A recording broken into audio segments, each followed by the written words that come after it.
Today on the Hawks Zone, guys, we got an awesome show for you. Rob Staton from SeahawksDraftBlog.com joins us once again on the show to give his insights about players that are going to be in this upcoming draft. We're weeks away from the NFL draft, so it's a perfect time to have Rob on breaking down his prospects.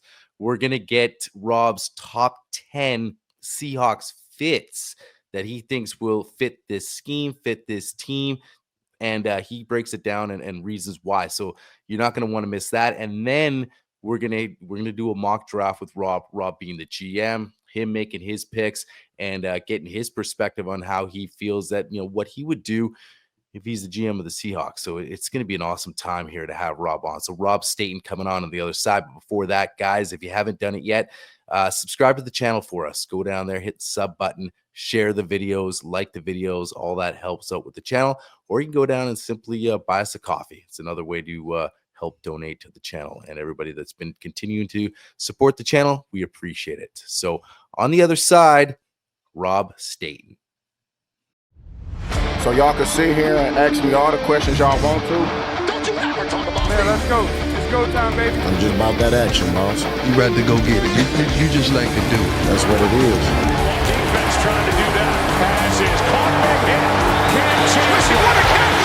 Jackson Smith and Are you kidding me? Baldwin. Oh my goodness, he caught it. This is the HawksZone Rundown with your hosts, Ryan and Bryce. Seahawk play. Rob Staton from the SeahawksDraftBlog.com is back on the show, joining us a few weeks out from the draft, busy time of the year. Rob, we really appreciate you coming back on and talking Seahawks here with us. Yeah, happy to be on, guys. And yeah, I mean, this is a long, boring bit of the off season now. So we're kind of waiting for the draft, aren't we? We've got like a month to go. So Yeah, that's the thing, right? You get in the middle of free agency in that first wave, and you're just like, oh man, it's things are crazy, and the offseason finally here, and it's just gonna be endless stuff to talk about. But once that ends, and yeah, you're kind of in that lull, and you're kind of here, it's mock draft season time, and you really start trying to evaluate the guys, and obviously we know you're doing that all year round. But before we get into that, why don't we talk about free agency, get your take on, because we haven't had you on here in a little bit, but started off with a bang with Geno Smith and DK Metcalf out the door. And then you look at it like Seahawks fans are saying, hey, we got all this money. Let's go. John's finally going to make huge splashes in this O-line, especially the interior. That didn't really happen. There was obviously some signings that did go down. What was your overall take of the offseason so far with this first wave of free agency? yeah, I think they've done a very good job. I was not somebody who was angry at all with any of their moves. I think Geno Smith is overrated by sections of Seahawks Twitter and the media. I don't think he's an overrated player generally. I think he's a decent quarterback, but I think there are people acting like they've traded away Patrick Mahomes who worked for ESPN and work for some of these. I generally feel it almost feels like there's a group of cool kids who think they know better than everybody else, who think that this is some kind of treacherous move by John Schneider to part ways with a quarterback who's going to be 35 this year, has been traded to the Raiders, has not signed a contract extension, has not even done an interview yet because they have not agreed a contract extension, speaking to how difficult it would be to get a deal done for the Seahawks. And they have moved that soon-to-be 35-year-old quarterback, got a third-round pick for him in a draft where there are lots of good options on day two, pivoted to a younger, cheaper quarterback who threw, until the last game of the season against the Rams backups, twice as many touchdowns as Geno Smith did last year. I don't understand what the problem is with that. That to me feels like an excellent move. Doesn't mean that Sam Darnold is going to be the answer. Doesn't mean that Sam Darnold is going to lead Seattle to where they need to get. I suspect he isn't. But purely in terms of the two transactions, trading away Geno Smith and moving to Sam Darnold, I don't have a problem with that at all. I think that was a very wise and savvy move by John Schneider. And then with DK Metcalf, it's pretty clear he just didn't want to be in Seattle anymore. And if you have a player who doesn't want to be here and he's got 1 year left on his contract, you kind of have to see what's out there. Now, we would have all loved to see them get a first and a third or just even a first. but that's not what the market was worth, DK. So you can either drag this out for months or weeks or whatever, or you can get the best deal. And they took the best deal. And it's not a great return, but they got a second round pick. So I'm completely okay with those moves. I don't think the 2024 Seahawks were going to win a Super Bowl. I do think that it needed some disruption. And obviously, then we have to talk about the offensive line. I don't have a problem with what they've done there either. I think there's been a lot of, I hate to say it, guys, I think there's been so much BS talked on Twitter. I had to laugh, like with all due respect. You know, Corbin Smith put something out immediately after Will Fries had signed with the Vikings, saying it would be, I think he misspoke. He said it would be an adjunct failure if the Seahawks didn't sign Mekhi Becton or Tevin Jenkins. And I just thought, neither Tevin Jenkins or Mekhi Becton are going to be part of the next great Seahawks offensive line. You're just talking about signing players for the sake of signing someone at this point. And they were right not to do that. They were right to target Will Fries. He was the guy to have. Didn't get it done. It's okay. The Vikings went above and beyond. Drew Dolman was always going to go to Chicago by the sounds of things. It doesn't even seem like it was like a thing. He was going to go to Chicago. When those two guys were no longer available, there's very little you could do short of trading for Joe Thuney. And I think there was probably like a good handshake there between the two GMs who know each other. So there's not really that much the Seahawks can do. I'm all for criticizing when criticism is justified. It isn't in this instance. You've got to play the hand you dealt, and that's what they're doing. Yeah, Rob, I totally agree with you. Like when I look at the Geno thing, it's kind of interesting to me because so many people wanted Geno gone. Like they were get Geno out of town, or Geno, like you said, was Patrick Mahomes, and he was this all-star. And then there was a bunch of us that kind of sat in the middle of this bell curve of extremes, and we're like, he is a good quarterback. He's not a great quarterback. And eventually you need to make a decision to go, either you're going to somehow change the room and reset it, because you cannot justify paying a 35-year-old quarterback $45 million, which now the Raiders are finding out is not an easy contract to figure out and get done. And so when they pivoted and went to Sam Darnold, like I liked Sam Darnold coming out of college. I was terrified when he went to the Jets because I thought that's going to ruin this kid.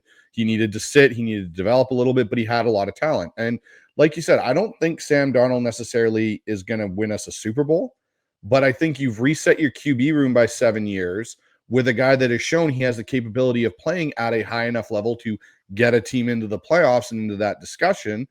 And that's all you can really ask for at this point until you find your next franchise quarterback, whether it's through the draft or ever how you may find a way to do it. Now, when I look at the fact you get a third-round pick back for Geno, you trade DK for a player like away for a player that doesn't want to be here, and we obviously heard the reasons on why, and you get a second-round pick back in that deal.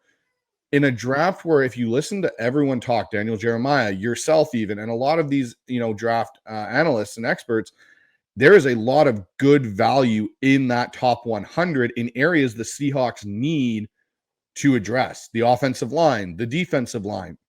It's not a great skill position draft, except maybe the running back class realistically has a pretty good depth in that area. But when you look at interior O-line, very deep. You look at D-line, there's a lot of good players in the trenches in there that they can grab. And now you've reloaded that area where John Schneider likes to have draft picks. He likes draft capital to go get guys. And with the offensive line, I agree with you again. After Will Fries, there wasn't really an option. I didn't feel comfortable with Tevin Jenkins. Yes, if they had signed him to a very team-friendly deal for 1 year, okay, fine. But you're not going to solve your problems in free agency. You look at teams that try and do that, where they spend a whole bunch of money in free agency, never really ends up boding well for them in the long run, because there's a reason these guys are free agents, not being re-signed by their own teams. And I think if Seattle's going to get this right and fix this offensive line and get a above average offensive line, it's going to have to be through draft and development. And I think with what they've done with this coaching staff, I think that's the plan that they're going with, is getting more veteran established NFL line coaches in here, and Rick Dennison, John Benton, and the guys that know how to do that. And hopefully that's how it ends up working, because I think Seattle's going to attack the trenches in this draft, or at least I hope they will. There'll be some picks on the offensive line. Yeah, it doesn't necessarily have to be 18 either. And people may need to just prepare themselves for that, because that's what's going to happen, by the way, guys. If we're going to see 24 hours of the same arguments we've just seen online if they don't take an offensive lineman at 18. It doesn't matter who's there. If it's not an offensive lineman, people are going to start criticizing them again. And Grayzable may be off the board, or they may just not think he's worth the 18th overall pick. It's not a complete stretch that that's how they feel. And then they take somebody else who, because they are a best player available team early in the draft now. They have been for a number of years, and that's done them quite well, actually. They've not had any busts in the first round for a few years.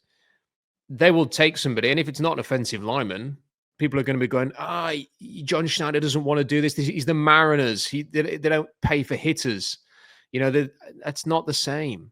Like the Mariners choose not to pay for outside investment in outside free agents. I don't know anything about baseball, by the way. That's just what I hear everybody else say.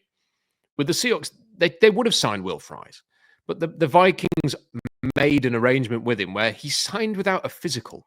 Now it's not ever been revealed because it wouldn't be. What if he gets in the building when he signs, has a medical, and they realize that leg's a mess? They've just committed 5 years at a huge cost to that guy. So maybe they got him the medical and it's fine. But the Seahawks fans want John Schneider and ownership to be that reckless. I don't think they do. And it's the same with this draft now. I don't want them to draft an offensive lineman just for the sake of people having the feels and going, oh, great, the vibes, yay, we've drafted an offensive lineman. I want Seahawks to build an offensive line that is good. And sometimes that means you have to be patient. Do you know what? This is no different than saying, I want a franchise quarterback and I want one now. Well, who? You can't just magic one up because everyone would do that if you can. I want a great offensive line now. Okay, well, we all do. It's not as simple as that.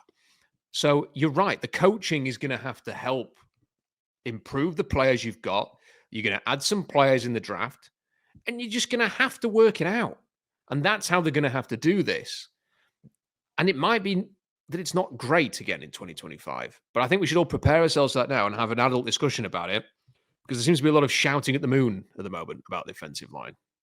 Yeah, no, absolutely. The whole football baseball analogy, I never understood it, because one sport doesn't have a salary cap and one sport really has a salary cap.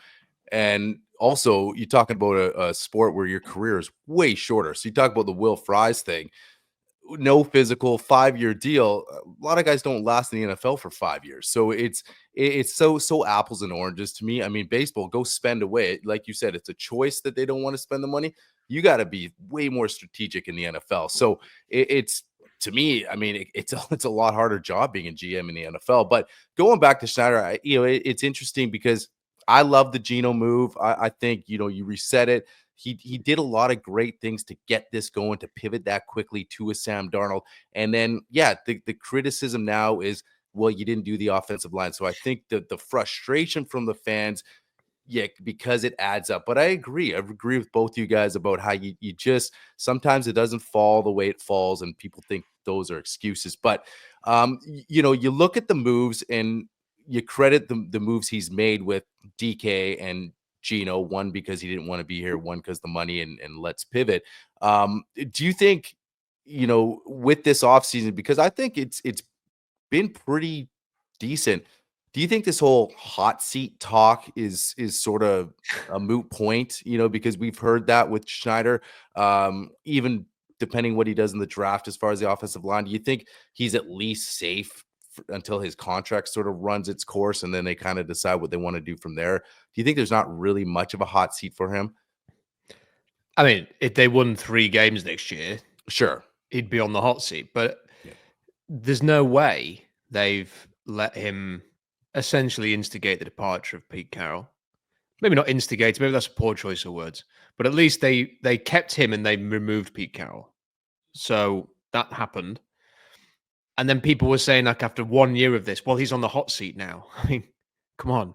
This is not an organization that would do something as significant as removing Pete Carroll and then 1 or 2 years later be thinking, we need to now get rid of the GM. And he's just turned the roster around so much in this last month. The concept of him being on the hot seat is for the birds. The only way that will happen is if this is a total catastrophe next season, and a catastrophe where the players are healthy and they're just really bad. And I just don't see that happening. Mike McDonald's too good a head coach. I think the offensive staff they brought in are too good, too experienced for that to happen. If there's a whole bunch of injuries, they're going to get a mulligan. And I don't see them, if they're healthy, having the kind of season that would lead to John Schneider being under pressure. I think it's wishful thinking from people who maybe want a change or have had enough. But all I will say to that is John Schneider has got a good reputation in the NFL. Whether Seahawks fans want to accept that or not, he has. And just because you bring somebody else in doesn't mean that the offensive line is going to be fixed. And boy, the Seahawks have made some mistakes, over the years. Missing on offensive linemen. Sometimes there's been obvious players out there. At least I've thought they're obvious. And the great thing that I have sort of saying this kind of thing is I've got a blog with nearly 20 years of archive content on it now. So if I say I liked Joel Bitonio, I can go back and pull up an article from his draft year and say, look, but they've also in recent years not whiffed on anybody really. There's not, if you think back to 2022, who were the offensive linemen that they passed on that you think, why did they do that? And in the past you could say, well, they should have took Frank Ragnow instead of Rashad Penny. Or you could say Creed Humphrey should have been taken instead of D. Eskridge. But they've not had, that since that period, they've not had anything like that. They're going to have 5 picks in the top 100. I'd be shocked if 2 of those 5 picks are not offensive linemen. And again, it might not be 18. It might be 50-52. It could be 50 or 52, and then one of the third rounders. And you go into the deeper end of this draft, and you start to find players who fit the system and the scheme very, very well, who are going to be available a little bit later. People don't like the thought of that. Oh, no, you can't wait till the 4th round to draft a guard. Well, the second best guard in the NFL last year was a 3rd rounder from UW Whitewater. Like, you can find these players in all sorts of areas. You've got to play the draft. You've got to play the players that are there. You can't be forcing anything. That's how you make mistakes. So I think it's going to be a fascinating draft, but I would just say to people, just take a deep breath. It might take a couple of years to completely fix the offensive line. I've been as vocal as anybody else saying that I want them to do that, but I'm also prepared to take a step back sometimes and go, okay, I get it. I understand why they are where they are right now.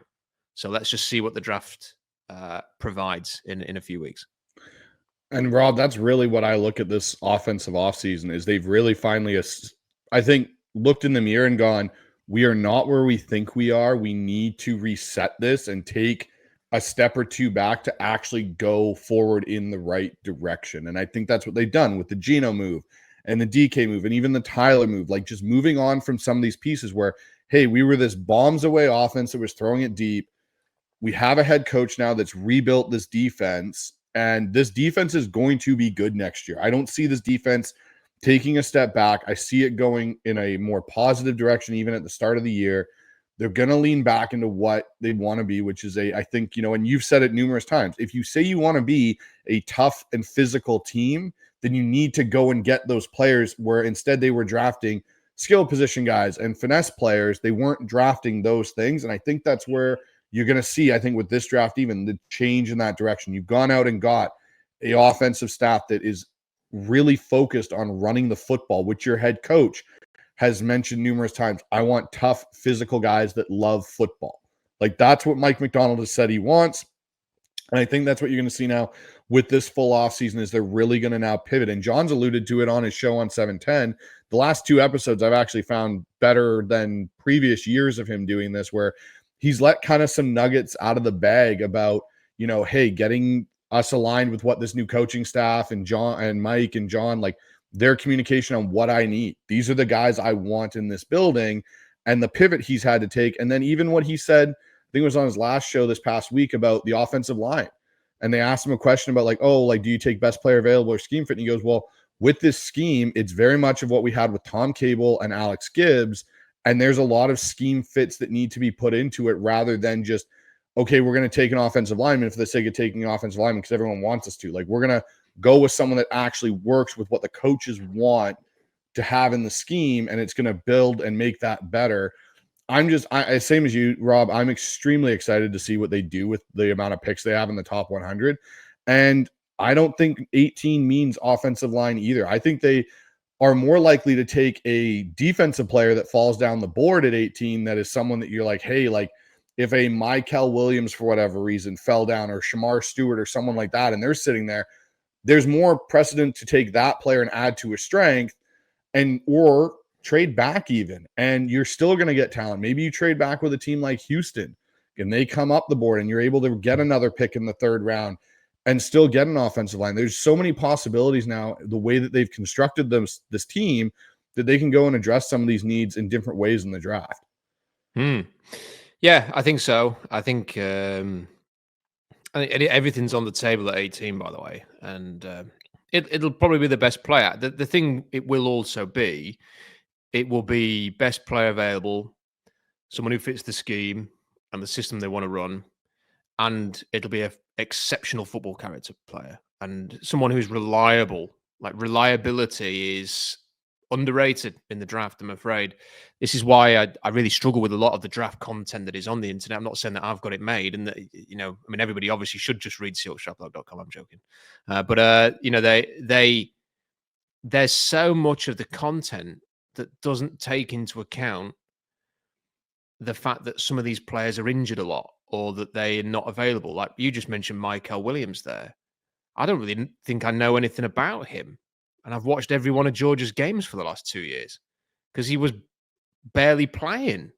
And then when he's out there, he had a good game against Texas the first time, and then you'd watch him the next game and he didn't really do anything. And it's all well and good saying, well, yeah, okay, he's got the potential and he's got this and he's got that. I think the Seahawks want a bit more proven production. And the Shamar Stewart's, I mean, I personally will be shocked if he is drafted by the Seahawks, because I did this little calculation. I had a look at all of the players who had his testing profile, because he's got an incredible body, hasn't he? And he looks the part. I did a little experiment trying to find all the players that had his testing. And then I picked all the players who had good careers from that testing. And on average, they would have, I think it was 24 college sacks. And then they went on and just took that production into the NFL.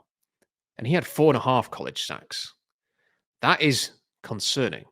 And for every, oh yeah, but Daniil Hunter was that way. Yeah, there's about 50 other examples of players who didn't work out like him. So I think that would be a huge shot in the dark. But there are definitely other defensive players who I think fit. I think there are some offensive players who fit who aren't offensive linemen. And it may be that their pick is a huge head scratcher to a lot of people in April. I'm just saying. Or it could just be that they take Gray's Able and goes, oh, yeah, we all expected that. It's going to be interesting. But what the thing is that you touched on it there. It's the scheme fit. They have real clarity for the first time in a while as to the type of player they want for the offensive line.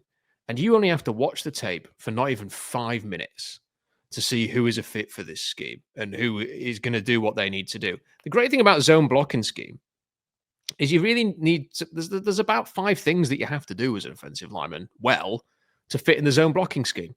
And when you put the tape on, you can either do it or you can't. And the ones who do it, it's not rocket science. Anybody could really do it if you know what you're looking for. And there are good players for the zone blocking scheme in this draft. So I do think they'll be able to get the players. And that's the important thing. It's to get the scheme fit. The player who can actually execute what they want to do, not the player who is 20th on Dane Brugler's board with an OL next to his name. So therefore, why haven't you taken him? Yeah. It's not going to work like that. Yeah, hey, Rob, perfect segue to get into our next topic here. Your top 10 draft fits for the Seahawks, talking scheme, whatever. But yeah, why don't you give us your top 10 that could be a nice fit here for Seattle? Yeah, I mean, I just want a disclaimer on this. Top 10 is I know I'm sort of splitting hairs a little bit here. I could do a top 100. Okay, like this. Yeah. This is 10 names that I've just pulled up of the many names. So it's not that these are the 10 best. These are just 10 that I think are worth highlighting. So, Yeah, it's a nice focus for anybody sort of that doesn't have that sort of background with the draft too, right? So you kind of, you giving them at least 10 guys. Hey, look out for these dudes. They could fit nicely here. yeah. So the first one is Elijah Arroyo, who is the tight end at Miami. He's incredibly physical, plays with a lot of grit. I think people are mistaken thinking that. I heard somebody who's quite high up in the media saying that Colston Loveland was a good blocker, a really great blocker the other day. I think it was Chris Sims who said that Loveland can't block. Like, you're not drafting Loveland to block. Tyler Warren's not a great blocker. Elijah Arroyo as probably of all the top 4 tight ends, is probably the one who has got the most bastard in him. That you think, do you know what? He's not there yet, but could be there, could do a bit of that, specifically for a lot of heavy play action scheme, specifically for like the Shanahan system. He is a good fit for that. And the one thing he can do, he can run down the seam, he can stretch the field. You can pretty much ask him he can play in the slot if you want him to. He's got incredibly soft hands. He knows how to box out. He's a smooth operator. He and Mason Taylor are different players, but they also share some similar traits.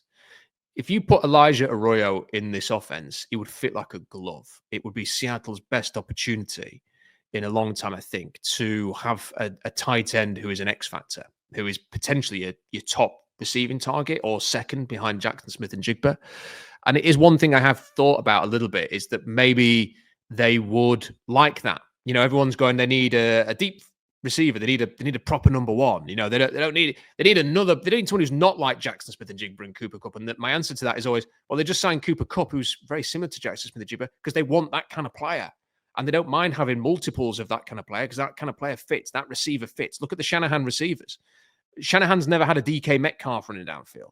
He has guys, all of his receivers are kind of the same, or they share the similar kind of qualities. So they don't necessarily want that kind of player. And what Shanahan's obviously had is George Kittle. And, and even if you look at the tight end in New Orleans last year, that kind of doing the same kind of role. So I think that Arroyo has one, got the potential to be really good, and two, has got the potential to be especially good in this system. So I don't think you can take him at 18, but I think if you trade it down, I think anywhere between 30 and 40 is where he should go. And he's the first one I wanted to mention today. Yeah. You just want to do the whole 10, or do you? Yeah, I mean, we could chime in. Yeah. Like, you're just like, okay. I agree know with you, Rob. Yeah. Like, I'm really high on Mason Taylor. I really like Mason Taylor as a tight end.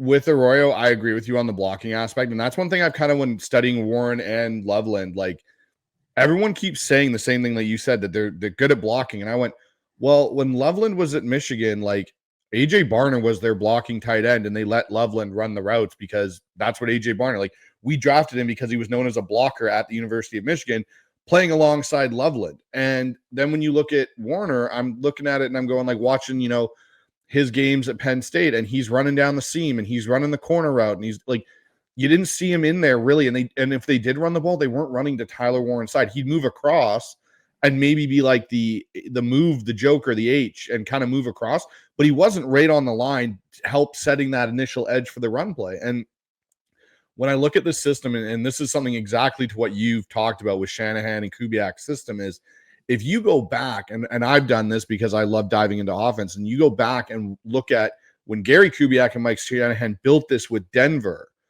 the two receivers they had were Rod Smith and Ed McCaffrey. Neither one of them was a burner. Neither one of them was a take the top off the defense. They were guys that had similar skill sets that they could plug and play and move around. And if they pulled one out and put another tight end in, they weren't losing any sort of skill set on the field for their offense.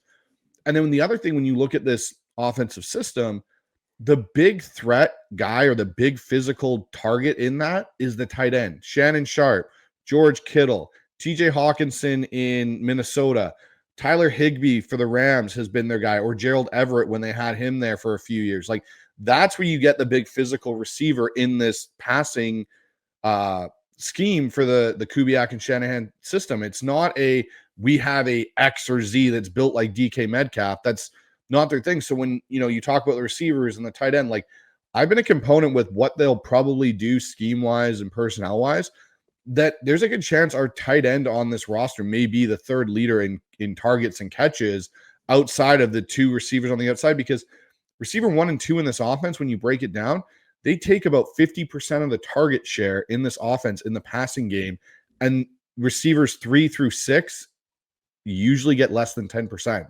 So where's that other chunk going to? It's going to your running back and your tight end. They're the other ones that are the big chunk guys in this system. So I agree. I think Elijah Arroyo would be a great pick for the Seahawks. And again, I don't think you take him at 18, but if you're able to trade back and gain a pick, I think you definitely consider taking him in that early second round. Yeah. All right. Rob, moving on to your next guy. So the next guy is Chase Lunt, who is someone I've been talking about for the last 20. Well, I've been talking about him for about a week, but he's emerged on sort of the broader Seahawks fan radar because it's been announced that he's having an official 30 visit.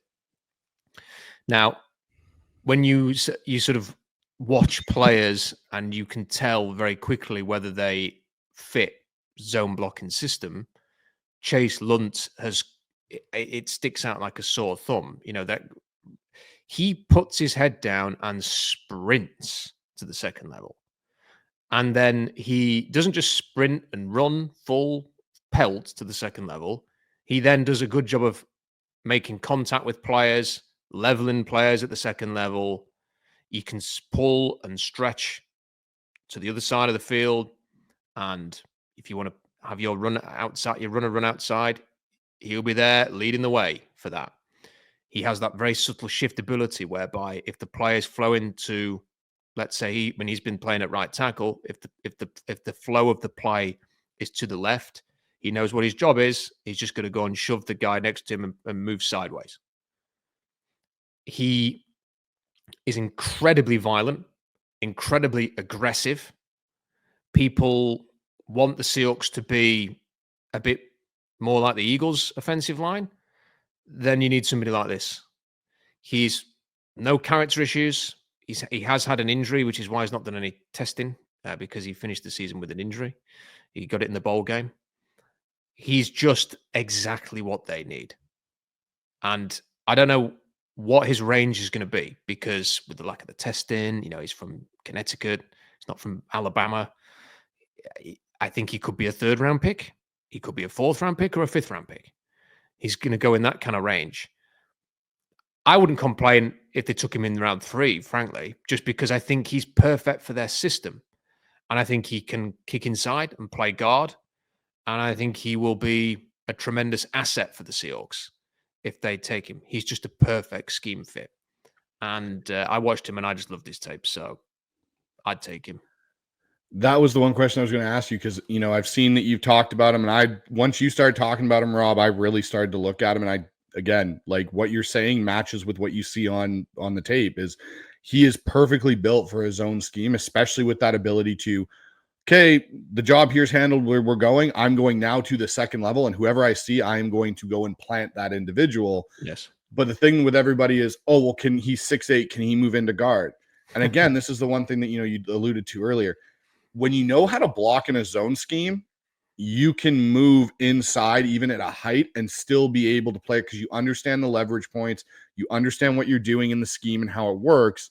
And I agree. I think you could kick him into a right guard spot and he could go in there and, you look at Alex Boone did it for years for the 49ers and other guys that have been taller guards. And again, Aaron Donald's not on the Rams anymore. So the leverage factor isn't as massive anymore in this division. But I do like Chase Lund a lot. I think he's definitely a guy that you could get maybe at the late 3rd area and somewhere in between rounds 3 and 5. And I think you're going to get a guy that can come in and compete to start potentially. Well, on the height thing, people need to remember is that Creed Humphrey's not short. Frank Ragnow's, I think, 6'5", 6'6". Zach Frazier's 6'5". Joe Tipman, 6'6". These are all centers. they're big dudes. So he's 6'7.5". I don't really care. He does what he needs him to do. If he was 6'3", I don't think he'd be any better than he is now. So, and the other thing is, a lot of people, when you said right guard, whenever you sort of say, well, he could play right guard, people should be saying Tate Ratledge is an option for Seattle. He's a right guard. And they've got Christian Haynes. Christian Haynes does not warranted any faith. Like, maybe he'll be better in this staff, but you're not avoiding drafting someone who you think is going to be really good because Christian Haynes is on the roster. And the difference between Chase Lunt and Christian Haynes, and this is something that, definitely, this was talked about a year ago. Christian Haynes' body is not an NFL body. It's not a prototype body. It's not a frame that you associate with top-level offensive linemen. And kind of just said, that's accepted, but he's good. And they've drafted him. And I'm afraid it looks as if, you do kind of need to be something close to a prototype to succeed. And he may never be. That body ain't changing. Like, there was footage of him hitting a sled the other day, and he doesn't look like a starting NFL lineman, I'm afraid.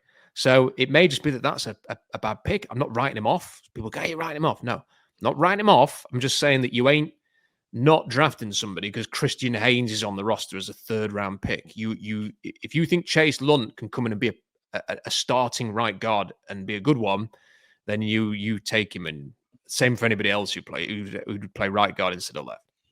Yeah, no, that's the thing. I think the Hawks, like you said, they're looking for more of a plug and play guy if they can contribute right away. And Haynes might be that guy. Either, like you said, could turn out where it wasn't a good pick, but we're not writing him off. But he's right now he's that kind of developmental piece with a few other guys in that room right now. So nothing wrong with that. Nothing wrong with having that depth. And then he gives him more time to develop. See if the new guys can develop him that are coming on this coaching staff. But time will tell. Yeah, man. But moving on to number 8, no particular order. Yeah, this is a predictable one. Eval he's kind of the offensive lineman that they're looking for. Very similar to what I've just talked about with Chase Lunt. He is going to get to the second level. He is going to finish blocks. Like, finishing blocks, I always go on about it. That's why I don't like Jonah Savannah. I've said this for months. Doesn't finish. And Eval finishes his blocks. He plants people's face into the turf. He has those subtle shifts. He combo blocks very, very well. He gets up to the second level very quickly and hammers people. I think he has the potential, the physical potential, to be one of the best interior offensive linemen in the NFL. When you jump a 36.5-inch vertical, and then I've been trying to time the short shuttle he did. It's very hard because you're not sat across from the angle. Was terrible. If you're going to film a short shuttle, just go and stand a bit closer to it. Like, you're there. You don't film it from that angle, man. No, you don't. You're right. That's horrible. Yeah, get a bit closer. Do it. Throw us a bone here. Come on. But I tried timing it, and the first few times I did it, it was like 4 threes, and then it was a 4.40, and I thought, okay, well, I'll just, worst case scenario, he's just run a 4.40, which is like Nate Solder range, people like that. So Eric Steinbach was with the Bengals for a while. It's that kind of range. So you're talking about a guy who's as explosive as Tristan Wirfs, with the agility of someone like Nate Solder. And I just think with the tape looking as good as it does, I don't care about crikey, North Dakota State have pumped enough NFL line talent into the league now to not worry too much about the level of which they're playing. So I think he ticks that. Like, tape's good, character's good, physical upside is good. That for me is a top 22 pick. I'm saying top 22 because the Chargers are at 22. That might be his floor with Jim Harbaugh. I think he's a plug and play left guard. I think a lot of people seem to want to play him at center. I think that would diminish some of his ability because he's got to snap the ball and then he's got to get on with it. I'd like to just get him on the move very, very quickly. I'd play him left guard, but Clint Kubiak came in. What's the most important thing for your offensive line? It's an elite center. If they think that he can do that job very, very well, and some people do, with his testing, they might think he's the elite center that they need. So it might be that they take him and put him at center and just take him at 18 and say job's a good one. And they may well do that. And that would fit fill one enormous hole that everyone's been craving them to fill for a long time. But I think the great thing about Zabel is you can draft him at 18 if you want, and then you can sit back and let the draft come to you. And it might be that you want to take a center later on. It's not a great center draft. Or if you've got a really good guard, another guard who's going to play on the left-hand side, for example, and you think, well, we want to put him at center now, you can do that as well. So you've got some options there. Gray Zabel for me would be a home run pick for the Seahawks. Doesn't mean they're going to do it though, because I've spoken to people who are not as excited as I am about Gray Zabel, and that is what it is. But I think he's great, so I'd happily take him. I like Gray Zabel. I think everything you've said there, Rob, is very on point with what I've seen from him. I tend to agree with you on the center part of it. I would rather see him play guard, especially in the zone scheme. Like, let the snap of the ball happen and let him go. Let him go get his work done instead of having to snap. And then the other thing, like we know with this offensive scheme with Clint Kubiak, all the line calls and everything like that is also put on the center. It's not on the quarterback. So there's another added task to his role there as a rookie if you plugged and played him at center that I think would slow him down a bit, maybe just getting comfortable with all that kind of stuff. I'd rather see him at guard. And I think if you put him and Charles Cross on the left side, you have a pretty formidable group going forward on the left side of that offensive line. And then you can figure out the right side. Maybe there's another pick. Maybe you get a Chase Lund later on and he's your right guard with Abe Lucas. And all of a sudden that O-line looks a lot better going into 2025 than it did coming out of 2024. Well, he's not going to be on this list, but I love the idea of taking Tate Ratledge and Gray Zabel, just because you will have the most, you'll have a really physical line, and then I just the part of me wants them to do that, take one at 18 and then take maybe one at 50 or 52, and then you still find a way to get Chase Lunt on the team. And then you put Zabel at center and you say, okay, well, we'll just put him at center. And then you have Ratledge on one side and then Lunt on the other. And you have then the most physical, violent, aggressive, athletic interior O-line in the NFL, potentially, because the players have to work out. But that to me is, would say, well, they could have signed Tevin Jenkins, or they could have signed, Lucas Patrick or Dylan Radens, and then you say, well, yeah, or you could draft these three guys. Yeah. That to me is a plan and they're all great scheme fits. Like that would be, I mean, after the draft, I don't think I'd be able to sleep for a couple of days. But so excited. The thought of having those three on the roster. I think the thing with Ratledge is whether or not he's seen as a scheme fit, because if you watch his tape, he's playing in a phone booth all the time. Yeah. And that might just be the way Georgia are, because Georgia do not have, even with, because the center is viewed as like an ideal zone blocking center. Well, he's not asked to do a lot of the zone blocking stuff. So he's got a reasonable grade for zone blocking. He's got the profile for it, but he's not asked to do a lot of the zone blocking stuff. And Ratledge isn't either. There's like a little bit of it, but there is for every system can ask you to get to the second level or play a bit of zone. But he just doesn't do it a lot. So part of me wonders a little bit whether they'll go, unbelievable. The athleticism for the zone, but I don't know if he's going to play it. But man, that would be just, it's a great thought to think that the Seahawks could have such a bullying interior offensive line, and the size and the speed and the explosion and the agility of Ratledge and Zabel, with potentially Lunt thrown into the mix as well. And that's a nasty thought for the rest of the NFC West. Yeah, no, it is. And let's just hope they kind of go that direction, right? That's the thing. Everyone's like, oh, free agency you missed. That's what some of the fans are saying. So, well, let's do something in the draft here. You got a lot of picks in the top 100. So, yeah, we'll see. Moving on to your next guy. Okay, so the next one, you can probably feel the theme here. Charles Grant is the next one I'm going to talk about. He is very, very athletic. And the school, he obviously went to William and Mary, and that is, that level is different. He is not in terms of his personality a Zabel or a Ratledge. He is a bit more easygoing, and you do wonder sometimes. I think if you planted him in Eagles' interior offensive line, it wouldn't be an issue.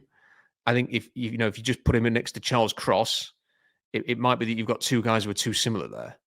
if you want violence, glass-eating offensive line, I don't think Charles Grant next to Charles Cross is necessarily going to. It's not exactly. It doesn't scream rogue raider. So I think that's the thing. But his zone blocking tape's really, really good. He's another one who gets up to the second level, hits people, combo blocks. His tape has improved. You watch his early games and you see the development there. He did play with a bit more aggression towards the end. And I think he is somebody who offers real position flexibility because he's got everything you need to play tackle.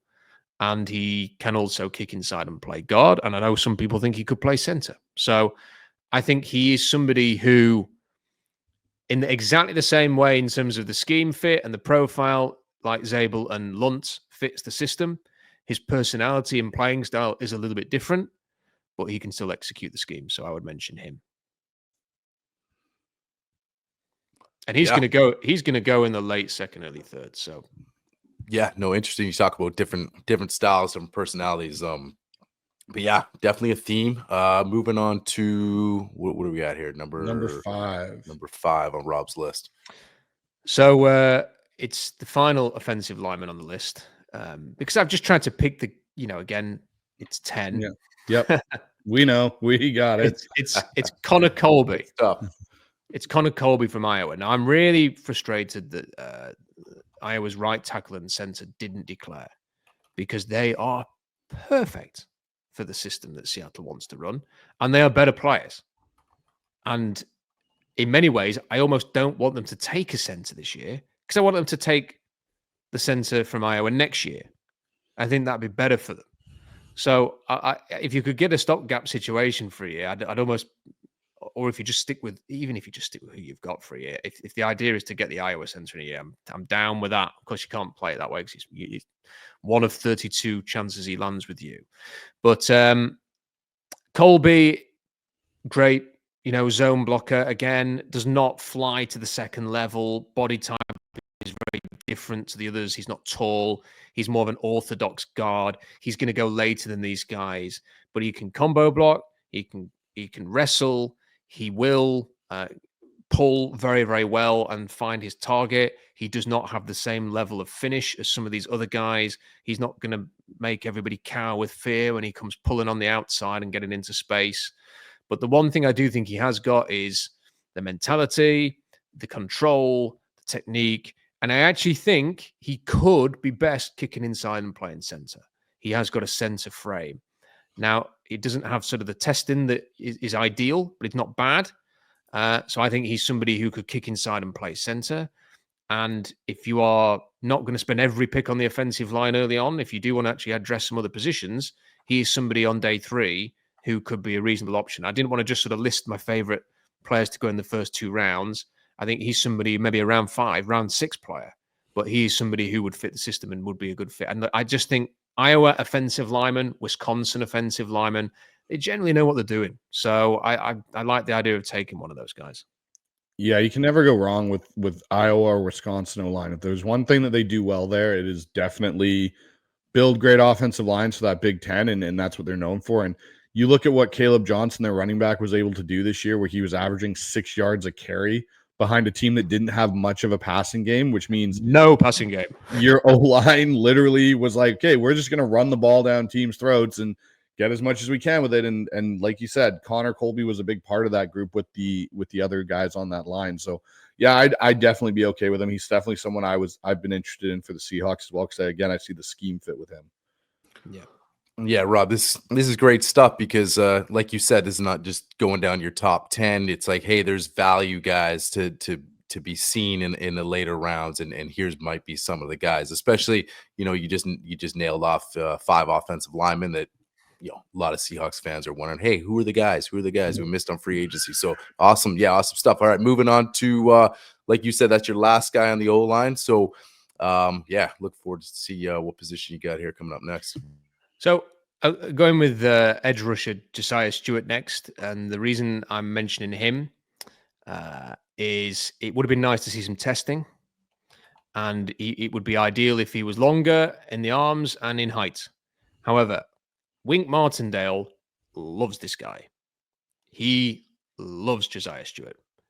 And Wink Martindale, one of his proteges, is Mike McDonald. And Josiah Stewart led college football for pass rush win percentage last year. And he was banged up and he didn't play every game.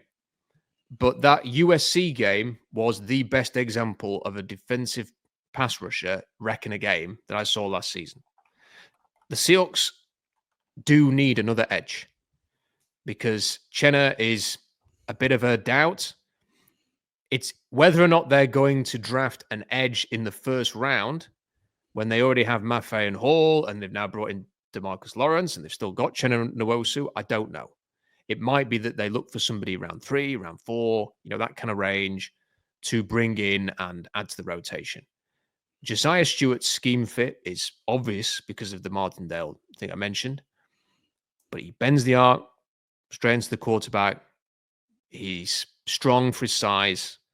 His character is exceptional. He's a Seahawk. So we'll see. I think he's a player that you could easily see them taking in round 3.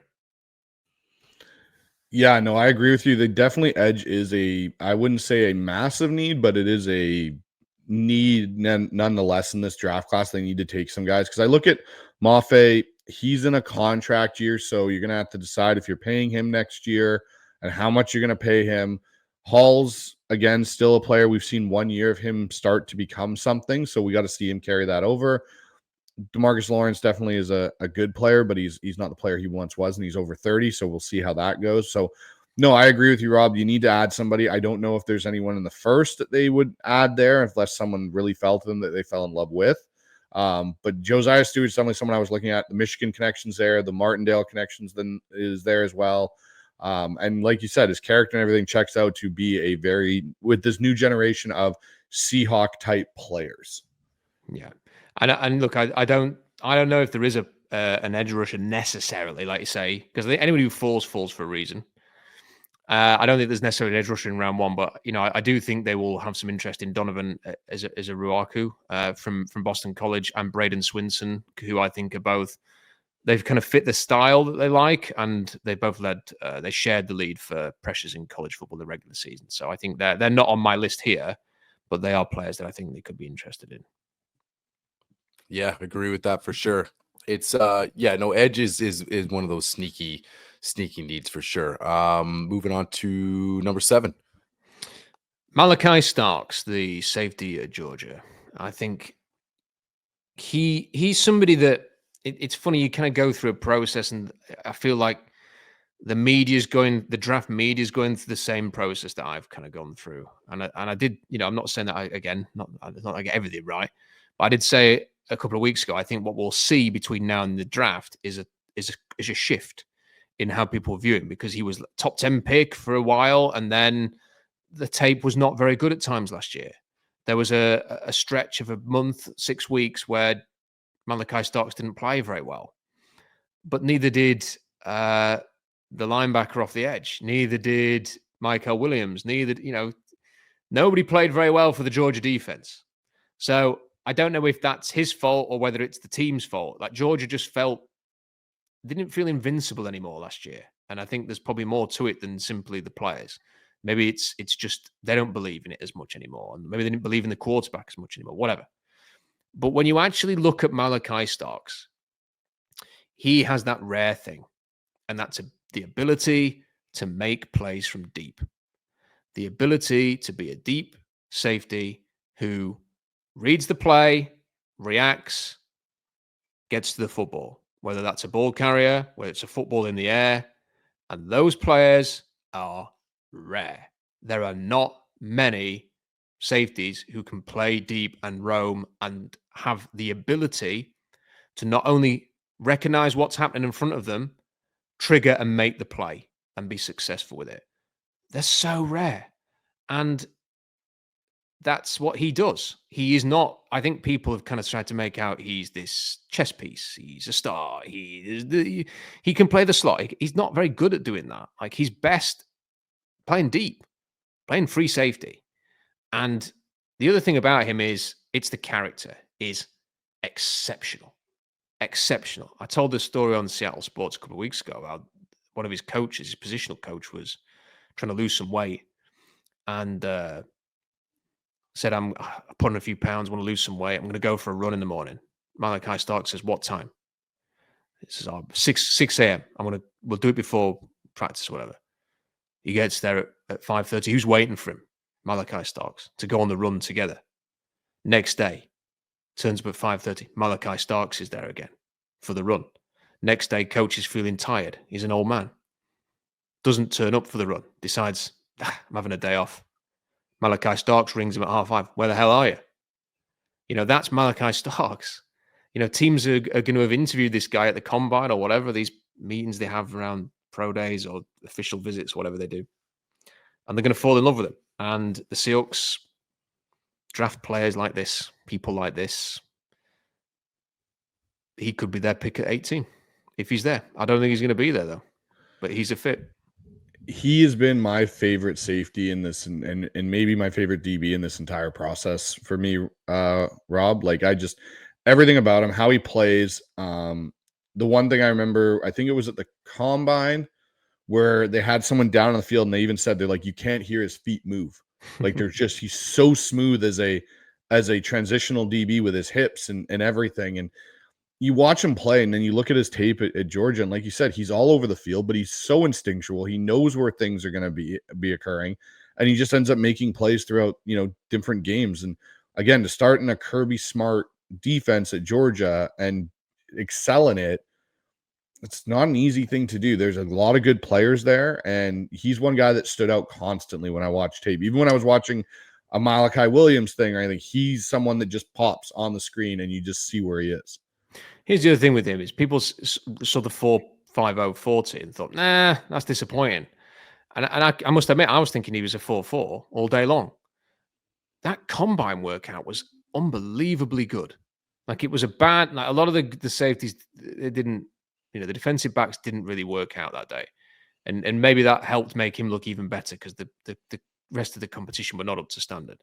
But his feet, his transition, his back pedal, the way he high points the football, gets his body inside all the kinds of shapes and then comes away with the football at the highest point is elite. So I think he could be one of the best safeties in the league very, very quickly. And I think he's almost a run to the podium type player at 18, but we'll see if he gets there because there's like Miami. I don't know if the Colts would do that now that they've spent money. Maybe the Bengals take him. Bengals, Falcons. I don't think the Cardinals would, but you've got a whole bunch of teams in front who, if they've got any sense, will think about taking him. Yeah, no, for sure. He's a great player. We're down to final two guys here. Three guys. Yeah. So the next one's Emeka Egbuka from Ohio State. And I know what people are going to say when they hear this. They're going to say, one, he's too similar to what they've already got. They'll say, two, he's a number 2 receiver and you don't need that. And 3, they'll say he's not very exciting. And if you'd have asked me 2 months ago, I'd have said, I agree with all of that. I don't believe that anymore. And I'm doing a stream tomorrow, which I'll go into a bit more information on this. He's a Seahawk. He's everything about him, his personality, his background, his professionalism, and professionalism in his reliability, how he approaches himself around teammates, his presence within the locker room, his execution with his routes, with his hands, with the plays that he makes, the consistency that he produces. He's a better player than people realize. And I think there's a mistake being made that just because he's not running downfield like Brian Thomas Jr. did at LSU and then subsequently for the Jacksonville Jaguars, that he's not good enough. I just ask people to watch. When you watch Puka Nacua, do you ever think, yeah, but he's not a natural number 1, is he? So why would you want him? No, you watch Puka Nacua and think, I wish we had that guy. I don't see any reason why he can't be the number 2/3. Maybe the 2 and you put Cooper Kupp as the 3, frankly. And then you have two of the best, most mature, most technically gifted receivers in the league, both from the same school and know each other, with the ultimate version of those two players as their mentor on the roster. I mean, that sounds pretty good to me. And again, I'm not suggesting that he's the guy or anything like this for the Seattle, but he is a Seahawk with his personality and his professionalism and his attitude and his approach to everything and his reliability and his athleticism and everything about him is the Seahawks. So, people shout, they can shout at me for saying this, but we're talking about Seahawks fits. He's a fit. Yeah, and the other thing is too with you mentioned Cobb. I mean, will he stay healthy as well, right? So I think you got to put just so much weight on that. I mean, if he's healthy, he's going to be great in this system. But he has had a lot of injuries as of late. So yeah, you know what? Not only will that transition to the next guy, but it could even be sooner than you think, right? So yeah, no, I love that. So final two, Rob. Next one's Torrey Horton, a receiver from Colorado State. I think probably just a lesser version of Egbuka. Again, professional, two-time captain, highly respected in the building where he's at.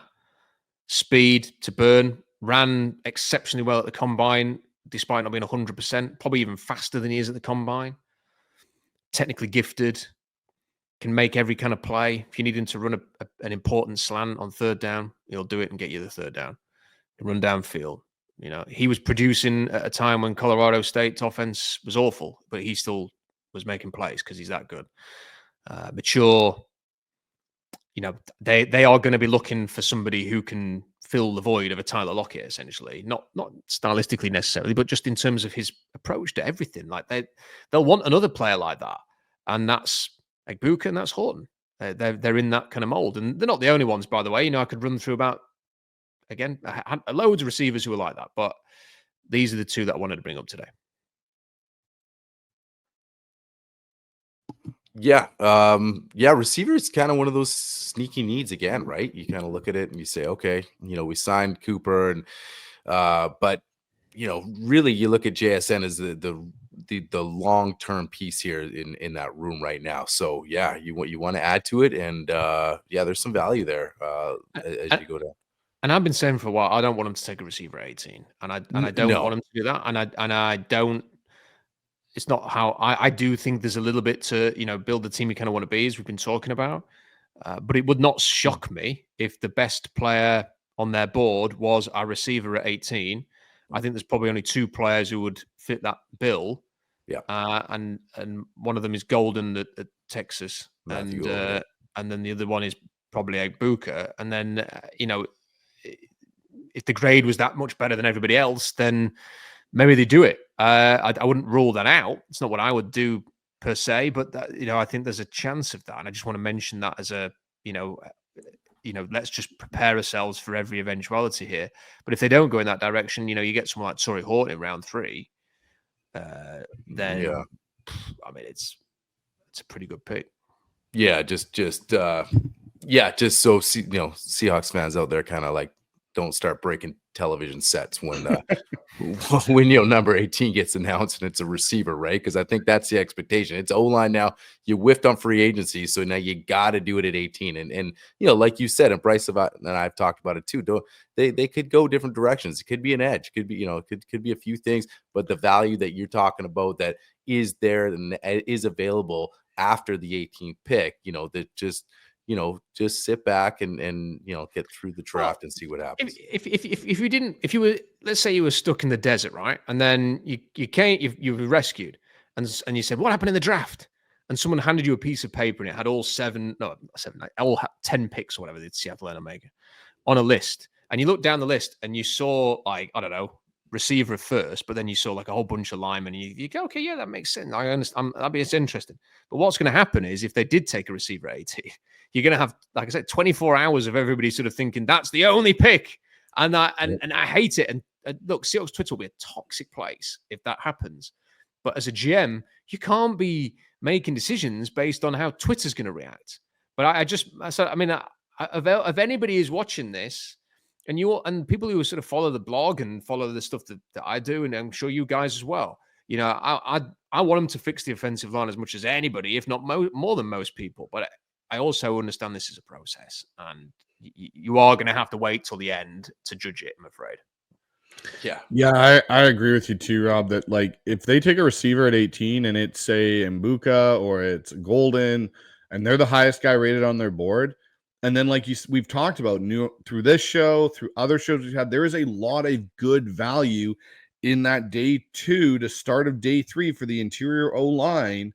You can still address that need and get good players while also giving yourself another complementary piece to another receiver where, like you said, if you took Mbuka and you have him in JSN, okay, they're going to be in a room learning from their ultimate version of themselves in Cooper Kupp, and they also know how to play together already.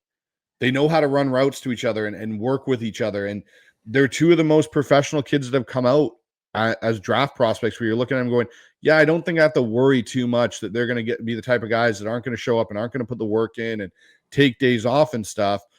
Those are going to be guys that you can bank on that are going to come in and help set the culture you're trying to build here in Seattle. Egbuka will do as much as any player in this draft to set that. I'm telling you now. Yeah. We'll down to the final 10. Final one. Seahawk fit. Final one here. Okay, so the final one I'm going with Ty Robinson, who is just, if you want tough, physical, violent, aggressive defensive lineman, that is him. He will barge his way through with just raw power. He has this little sidestep move that he pulls off and then sort of explodes through the gaps to get into the backfield. He had 7 sacks last season as a defensive lineman, and that was the second most amongst interior defensive linemen in college football last year. He tested very, very well. He played everywhere. They played him at the nose. They played him at the 1. They played him at the 5. They played him at the 3. They moved him across that line.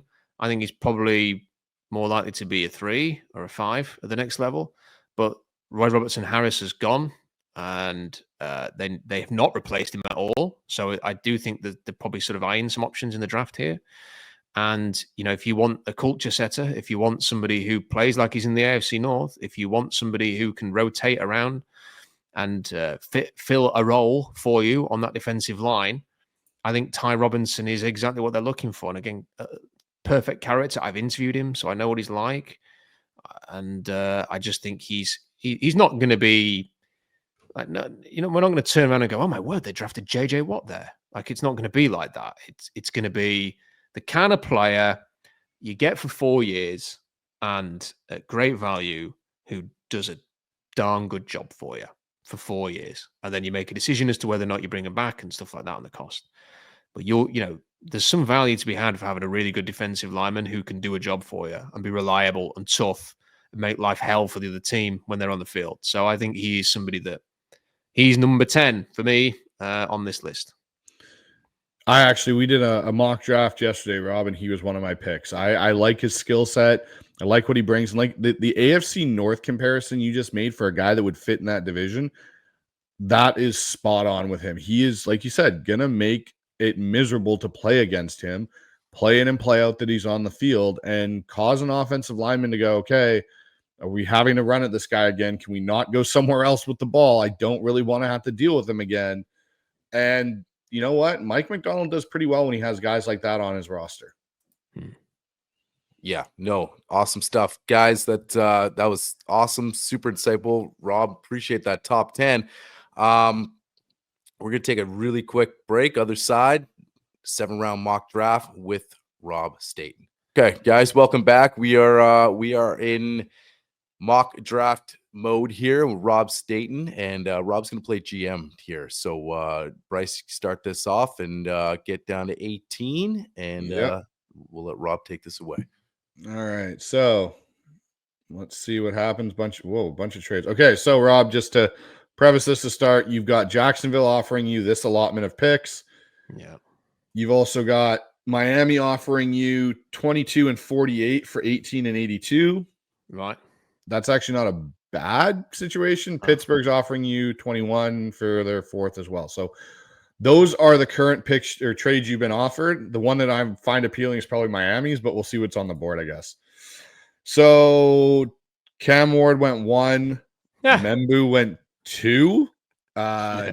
Travis Hunter went 3. Abdul Carter went 4. Will Campbell went 5. Genty to the Raiders at 6, which I think everyone's kind of thought is going to be the case. Shador Sanders to the Jets. Will Johnson, Mason Graham. There's Shamar Stewart with a trade up by the Cardinals. Calvin Banks to the 49ers. Malachi Starks, who we talked about earlier, went to the Cowboys. Tyler Warren went to the Chargers, which I think is a great fit if he was to go there, if they don't like Loveland or decide they want to go somewhere else. Jalen Walker, Michael Williams, McMillan, and James Pierce. So we're on the clock here. Yeah, I've seen worse simulators. I mean, James Pierce Jr. will not go there because the character concerns. But apart from that, the collection of players going in the top 17, not ridiculous. Colson Loveland probably won't be there, but he is in this scenario. Yeah. So I think with the trade offers, I think when I do these, and I'm just going to stick to it, I don't take really unrealistic trade offers. And why have Miami traded down to 13 to then go back up to 18 and give up more than I think they're probably done to move down that far? Yeah. So I'm not going to tell it. But can you go back to the trade offer with Steelers? Yes, just give me a second. I'll go back to that. If I can where it says green, it says trade offer. Oh, there we go. I was looking for it. Okay, so you want to see the trade from the Steelers. And then go to counter and then get them to change that 4th to 1 this year to 123. Okay. And then get rid of that. Yeah. Let's see if they do it. Nope, it has been rejected. Okay. Well, let's just accept it anyway. Okay. Let's move down to 21. I'm interested to see what the Steelers are going to do in this situation more than anything else. So, accept that. We'll accept it, and we'll move down. Okay, so now you've got a couple more, obviously, have come through the Saints, which I don't think we're taking because that's way too far of a drop. And then this is what Cleveland's offered you. I don't think either one of those are really... I don't know, but that seems pretty cool, that. Let's do that. You want to drop? Do you want to see what's on the board first before we drop? I can see it here. Let's just take it. Okay. Because I think there's going to be the Giants or the Browns moving up into that range, Okay, so from where we were at pick 18, the Steelers came up and took Barron. Yeah. Cornerback out of Texas. You got to believe that. Morey went to the Broncos. Matthew Golden to the Browns. There's Josh Simmons, Tyler Booker, Loveland there. Keep coming down. There goes Mbuka. Ezeraku goes off there to Washington. Gray Zabel got to 30 and went to the Saints. And Kenneth Grant, 1 pick before us, to the Eagles. So, yeah, everyone's going to hate me because that was. But look who's still sitting on the board there for you. Pick 33 there. Yeah, I'm going to take a different player though. I'm going to take Arroyo here. All right. So where you probably, if you're good at offense at the top. Sorry, you can tell I've done this mock draft thing so many times. No kidding.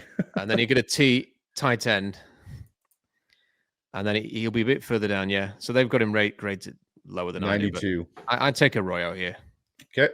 So we're all on agreement. You're the GM. There we go. All right. And as this board. Okay. So Chargers have offered a trade. We're not going to say that. No. And then this is what the Patriots have offered you. Nah, I want to stick and pick it. I don't want to go down to that. That works. All right. So pick 50. We'll go back to the big board. Walter Nolan's still there. Ezra still there. Cameron Williams, Schlesinger. Anyone standing out? What do you want to look here, Dan or Rob? Offense. Yep. And OG. Let's see what's there. OC. Let's have a look. And then OT just to. Okay, goodbye. We'll take Tate Ratledge here. Okay. Okay. Now we've been offered another pick. We're not. I don't think going to drop there. No. All right. So you're up again. Where would you like to look? Go on all. Let's just have a look and see what's there. I mean, Walter Nolan probably won't be here. Yeah, I don't imagine he'd be this far down. I think he would have gone already. I think he is going to drop a bit because of the character. That's legit. But I don't think he's going to last to 52. I am going to take, if you... If you go back to offense, Yep. Can we have a look at receivers? See what's there, just to be safe. I am going to take, in this situation, Jack Besh. Okay. I like that pick. I'm a big Jack Yeah, I Besh like fan. Besh. All right, Patriots drop 2 picks. I don't see a value because we're not using anything in 2026 yet. No. So go to all again, please. Yep. And let's scroll down a little bit. Swinson's there as an edge. Freaking love Swinson, man. Darius Alexander.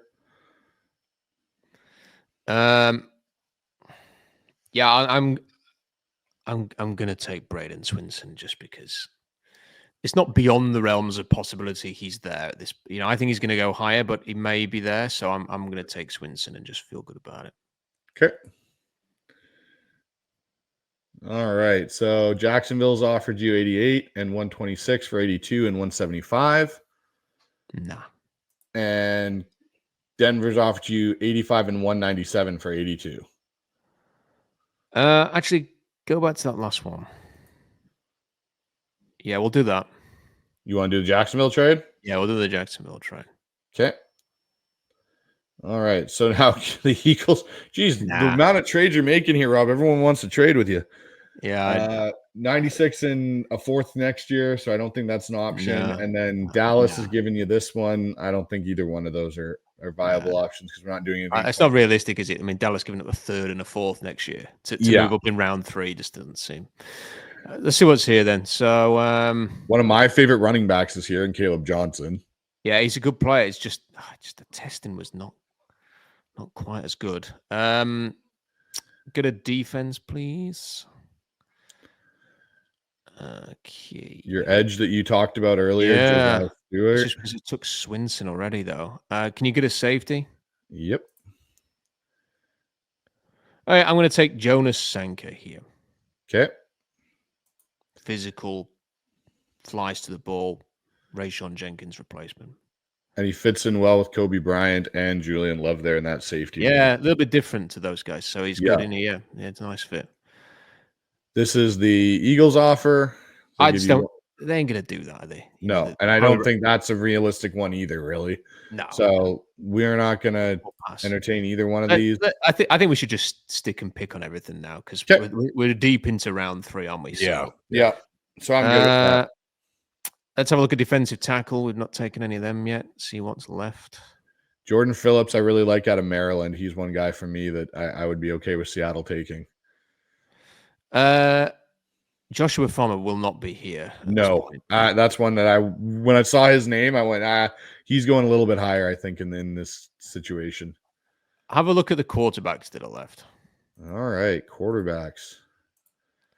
Tyler Shuck, Will Howard, Quinn Ewers. And it's funny, I think Will Howard has a viable connection now with Seattle with Jake Heaps being his quarterback coach. Well, yeah, I mean, I'm not sure whether that connects him to Seattle, but I do think that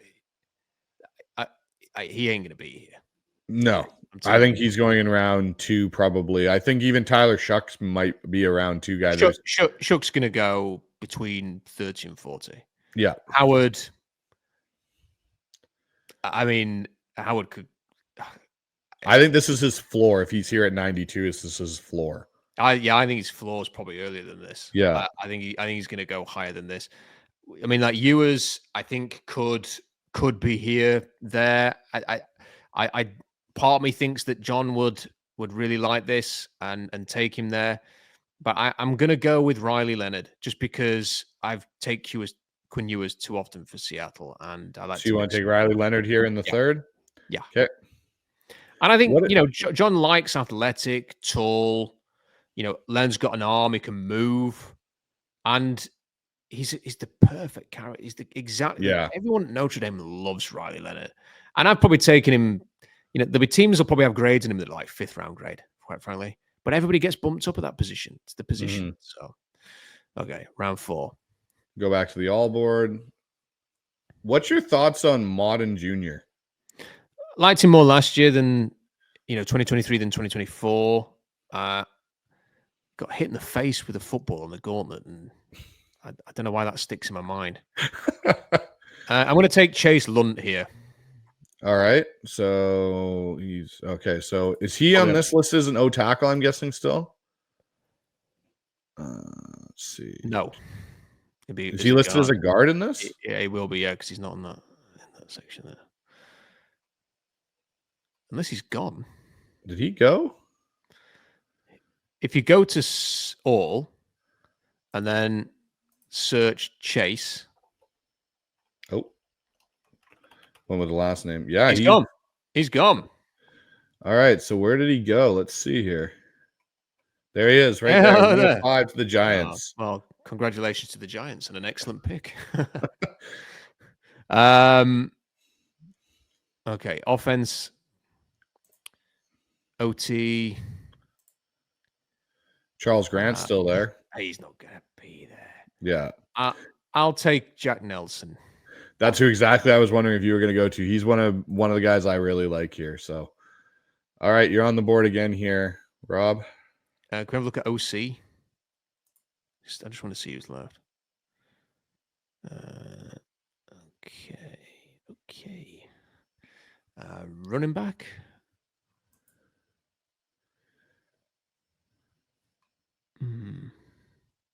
What about defensive tackle? Wow, we've got so many picks, haven't we? Addressing so many different needs here. Scroll down a little bit. Do you know? I'd see if Ty Robinson's still there. Yeah, he's right there. Let's take Ty Robinson here because he could go. 52, or he could go here. So I think he's quite a range.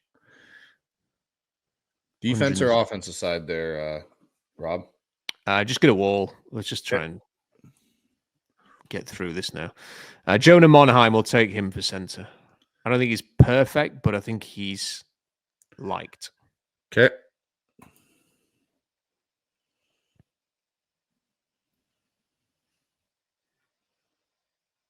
No 5th round pick, and we're back up here, or 6th round, I should say. Now we're back up here in the 7th.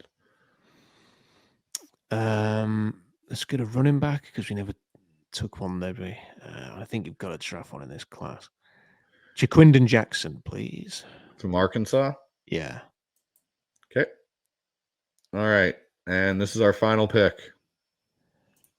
Okay. Do you want to see what you've taken so far so you can potentially... Yeah. All right. So you got Arroyo, Tate Ratledge, Jack Besh, Braden Swinson, Sanker, Riley Leonard, Jack Nelson, Ty Robinson, Monahan, and Jackson at running back. Well, let's finish with an offensive lineman. Why not? All right. So let's look at all the 3 different areas and see who's left. So O tackle, this is kind of what you got. Yeah, guard. Let's have a look at guard. So Cooper Mays, Xavier Truss. I'll take Nash Jones. Okay.